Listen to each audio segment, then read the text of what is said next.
First part. السلام علیکم مائی YouTube family. آج کا ہمارا ٹاپک ہے کہ شوہر کو اپنا شکر گزار کیسے بنائیں اور وہ کون سی عادات ہے جس سے شوہر آپ کو پسند کرے اور دوسری عورتوں کو اوائڈ کریں۔ کن عادات کی وجہ سے شوہر دوسروں کی طرف جاتا ہے اور آپ کو اوائڈ کرنے لگتا ہے، آج ہم اسی ٹاپک پر بات کریں گے۔ میاں بیوی کی مثال اس طرح ہے کہ جیسے ایک گاڑی کے دو پہیے ہوتے ہیں نا، اگر ایک ٹائر خراب ہونا تو گاڑی نہیں چل سکتی۔ اگر شوہر خراب ہو یا بیوی خراب ہو تو زندگی نہیں گزر سکتی۔ ایک شوہر یہ چاہتا ہے کہ جو عورت اس کی زندگی میں آئے وہ بہت ساری چیزوں پر کمپرومائز کرے، اور خاص طور پر یہ وہاں پر ہوتا ہے جہاں پر لو میرجز ہوتا ہے۔ سب سے پہلا کام تو یہ کرے، اگر میاں بیوی کے درمیان لڑائی جھگڑے ہو گئے ہیں اور بحث کا سلسلہ شروع ہو گیا تو عورت کو چاہیے کہ سب سے پہلے وہ چپ کر جائے۔ اگر آدمی نے کبھی پیار میں اسے اپنی کوئی ماضی کی کوئی بات بتائی ہے تو جب لڑائی ہو تو اسے اس کے تانے نہ دے، اسے اس کے ماں باپ کے تانے نہ دے۔ اس طرح عورت آدمی کے دل سے اترتی چلی جاتی ہے اور لڑائی جھگڑے بڑھتے چلے جاتے ہیں، اور آدمی دوسری عورتوں کی طرف اٹریکٹ اس لیے ہوتے ہیں کہ گھر سے اسے پیار ملتا نہیں، گھر جاتا ہے تو صرف اس سے تانے اور لڑائی جھگڑے ہوتے ہیں،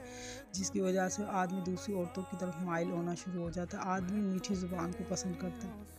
ایک طرف آپ گھر میں رہ کے لڑائی جھگڑے کرتی ہیں اور دوسری طرف جو باہر کی ہوتی ہے عورتیں ہوتی ہیں نا، وہ پتہ ہے آپ کو کتنی چلاک چتر ہوتی ہیں، انہیں آدمی کو کنٹرول کرنا آتا ہے، انہیں پتہ ہے کہ ہم کس طرح بنے سنوریں گی تو کس طرح آدمی ہمارے کنٹرول میں رہیں گے۔ ہم جو گھر کی عورتیں رہتی ہیں نا، ہر ٹائم اجڑی پجڑی، بس گھر کی فکر میں، بچے تیار نہیں، کھانا نہیں بنا، مرچیں کم ہے، کھانا کم ہے۔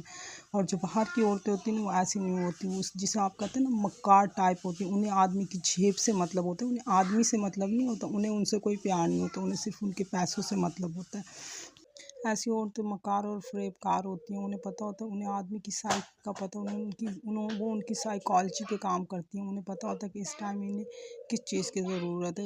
ظاہری بات ہے، آدمی باہر جاتا ہے تو اسے جسمانی ضرورت تو ہوتی ہے، لیکن وہ یہ چاہتا ہے کہ عورت شوق ہو، چنچل ہو، جو اس کی باتیں سنے، جو اس کی ہر معاملات کو چپ کر کے برداشت کرے۔ اور جو گھر کی عورت ہوتی ہے وہ یہ کرتی نہیں ہے۔ ظاہری بات ہے، اگر وہ برداشت کرے گی تو اس کا گھر کیسے چلے گا، لیکن ایک حد تک سننا بھی چاہے، وہ اسے سنتی ہے، وہ اچھی بات کر رہا ہے یا بری بات کر رہا ہے، وہ سب سن رہی ہیں، کیونکہ انہوں نے تو صرف آدھا ایک گھنٹہ گزارنا ہوتا ہے۔ اس طرف گھر والی عورت سیدھی سادھی، جس نے کبھی باہر کی دنیا دیکھی، سنجیدہ ہوتی ہے، وفادار ہوتی ہے بیچاری، اور کیا نام ہے، جب اسے مرد کی کوئی بات بری لگتی ہے تو وہ لڑائی جھگڑے پہ اتر آتی ہے۔ جو عورت وفادار ہوگی وہ ظاہری بات ہے، اسے تو باہر سے، آدمی کو تو باہر سے مل رہا ہے، اس کے سکون کا سامان سارا کچھ مل رہا ہے۔ جو بیچاری وفادار عورت ہے وہ بیچاری گھر میں بیٹھی، ظاہری بات ہے وہ لڑائی جھگڑے پہ اترے گی تو آدمی کے دل سے جو لڑائی جھگڑے کرتی عورت وہ ویسے ہی اتر جاتی ہے۔ آپ کو پتہ چل گیا ہے نا کہ آپ کا شوہر کا باہر دوسری طرف چکر ہے، اور آپ لڑائی جھگڑے کرنے کی بجائے نا وہ ایفرٹس آپ نا اسے اپنی طرف لگانے میں کریں، اسے منانے میں کریں، اور اس کی جنسی خواہشات پوری کرنے میں کریں۔ ایسے اس پہ نا آپ صبر کا مظاہرہ